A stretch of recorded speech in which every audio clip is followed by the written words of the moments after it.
Hello guys, quick tutorial lang po kung paano tayo magtanggal at magkabit ng desktop RAM. Unang-una, kailangan nakatanggal po yung power cord natin sa CPU. Nakatanggal po dapat yan. Pangalawa, check po natin yung ating RAM slot kung lahat ba ay may lock o wala. Ito may lock, unlock. Lock, unlock. Dito sa part na to, wala. Malalaman nyo naman po pag straight, hindi mo sa pwedeng i-bend. Dito meron siyang guhit. Malalaman mo naman agad. Kasi ito may guhit siya. Ito wala.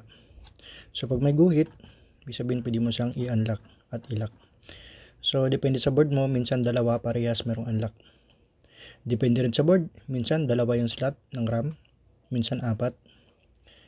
So ipapakita ko kung paano natin ikabit. Una, kung ano yung pagtanggal mo, position. Ganon din dapat kasi pag magkaiba yung position, pag inikot mo to, pwedeng hindi tubugma. Ayan, may butas to sa gitna. Oh. So, hindi magkasukat. Pwede masira mo yung RAM pag mali ang pagbalik. So, check nyo po. Check nyo po ito. Kung sumakto. Pasok nyo muna. Yung magaan lang na pasok. Tapos pag medyo mahigpit na, saka natin itulak pababa. Yan. Dapat tumunog kabilaan. So, ingat po sa pagtulak. Minsan kasi nabibend, gumaganyan, o gumaganito. So, kung hindi nyo pa kabisado, mas maganda dalawang kamay. Para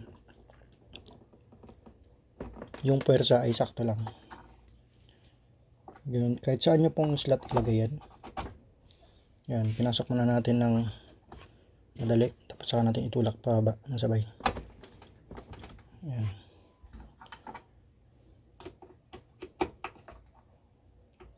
Pasok muna natin. Sa natin itulak pababa para mag-lock. So sa pag-unlock naman, let's say okay na, tatanggalin natin, tulak na natin yun pababa. Ito hindi na kasi wala siyang unlock. So pag natulak na pababa, pwede mong hawakan, hilahin pataas o kaya gamit yung kanto ng RAM sa kabila, sa dulo. Saka mo sa'yo angat. Pag medyo nahirapan ka, gamit ka ng dalawang kamay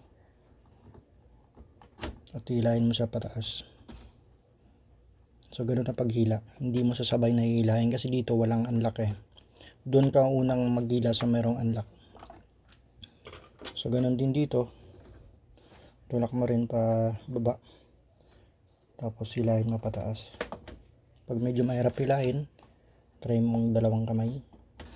Pag hindi pa, merong kanto yan. Pwede mong yan, nakaganito, nakapuwersa pataas. Ito naman, nakahila. Yan. Ganun yung pagpatigas. So, ganun din dito. So, dahil baluwag, pwede natin hilahin ng direkta. So, ulit. Pasok muna. Tulak muna ng konti. Magpantay. Bago natin itulak gamit ang dalawang kamay. Yan. Okay. So, sana malinaw. Comment lang po kayo pag may question na hindi natin nabanggit. Maraming salamat.